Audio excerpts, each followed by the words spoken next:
अगर मैं आज आपसे ये बोलूं कि आप किसी भी चीज को पढ़ोगे तो उसको एक बार में याद कर पाओगे, यानी हर एक स्टूडेंट की जो आज के टाइम पे सबसे बड़ी प्रॉब्लम है ना कि पढ़ते तो हैं लेकिन याद नहीं रहता, उस प्रॉब्लम का एक ऐसा सोल्यूशन है ना जिस सोल्यूशन की मदद से आप किसी भी चीज को एक बार पढ़ के याद कर सकते हो। हाँ, एकदम सही सुना। कुछ ऐसे तरीके हैं ना पढ़ने के जिसको अगर आपने अपनी डेली लाइफ के अंदर इंप्लीमेंट करा ना तो आप भी किसी भी चीज को बहुत कम टाइम के अंदर समझ के और याद कर सकते हो।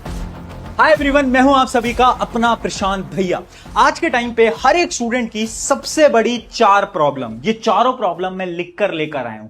सबसे पहली प्रॉब्लम, पढ़ने में टाइम लगता है। क्या आपके साथ भी ऐसा होता है कि आप एक YouTube वीडियो से पढ़ने के लिए जाते हो? मान लो YouTube का लेक्चर 2 घंटे का था, उसके बाद आप उस लेक्चर को 2x की स्पीड पे देखते हो या फिर 1.5x की स्पीड पे देखते हो, लेकिन फिर भी उस लेक्चर को कंप्लीट करने में आपको 2 घंटे से ज्यादा का टाइम लग जाता है।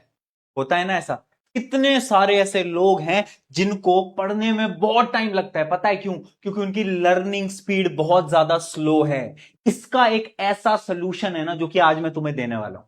दूसरी प्रॉब्लम, अनेबल टू फोकस, यानी गए तो थे यूट्यूब पे पढ़ने के लिए, फिर यूट्यूब शॉर्ट्स पे आ गए, फिर इंस्टाग्राम रील पे आ गए, फिर दोस्तों से बातचीत करने लग गए, जिस वजह से तुम फोकस ही नहीं कर पाते। क्या सोल्यूशन है फोकस करने का? बिल्कुल है। एक ऐसा सोल्यूशन है फोकस करने का जिसकी मदद से आपका जो फोकस है वो 101% हो जाएगा। उसके साथ साथ राइट वे टू स्टडी। अब प्रॉब्लम क्या है ना, हर एक स्टूडेंट पढ़ने का सही तरीका नहीं जानता, और जो सही तरीका जानता है आज के समय पर वो टॉपर है, यानी वो बहुत बेहतरीन तरीके से अपने स्कूल, अपने ट्यूशन, अपने कोचिंग के अंदर परफॉर्म ऑलरेडी कर रहा है, और उसके साथ साथ भूल जाते हैं। ये तो मुझे लगता है हर एक स्टूडेंट की आज के समय की प्रॉब्लम है कि पढ़ते हैं बट याद ही नहीं हो पाता, दूसरी बार पढ़ते हैं फिर भी याद नहीं होता, और एग्जाम के अंदर भूल जाते हैं। अगर आपकी ये चारों प्रॉब्लम है ना तो इन चारों प्रॉब्लम का सोल्यूशन है एक सिंपल सा ऐसा स्टडी हैक, जिससे कि आप अपनी लर्निंग स्पीड को, अंडरस्टैंडिंग स्पीड को इंक्रीज कर लोगे। अब आप सोच रहे होगे ऐसा कौन सा सोल्यूशन है भाई? तो देखो, उस सोल्यूशन को मैं पूरा समझाऊंगा, बट उससे पहले ना आपको अपने सब्जेक्ट्स को 5 कैटेगरी, या फिर मैं बोलूं एग्जैक्टली तो 4 कैटेगरी के अंदर डिवाइड करना पड़ेगा।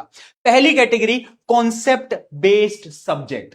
कॉन्सेप्ट बेस्ड सब्जेक्ट कौन से होते हैं? ये वो सब्जेक्ट होते हैं जैसे कि साइंस। साइंस में क्या होता है, आपको कॉन्सेप्ट भी समझना है, ठीक है, साथ साथ में आपको कुछ कुछ चीजें याद भी करनी होती है ना, स्पेशली बायोलॉजी के अंदर, केमिस्ट्री के अंदर हमें याद भी करना है और हमें समझना भी है। तो वो होते हैं कॉन्सेप्ट बेस्ड सब्जेक्ट। अब इन सब्जेक्ट्स को पढ़ने के अलग तरीके हैं, वो मैं तुम्हें बताऊंगा। उसके अलावा सेकंड क्या है, मेमोराइजेशन, यानी कुछ ऐसे सब्जेक्ट्स होते हैं जिनमें ना आपको याद बहुत करना पड़ता है, जैसे कि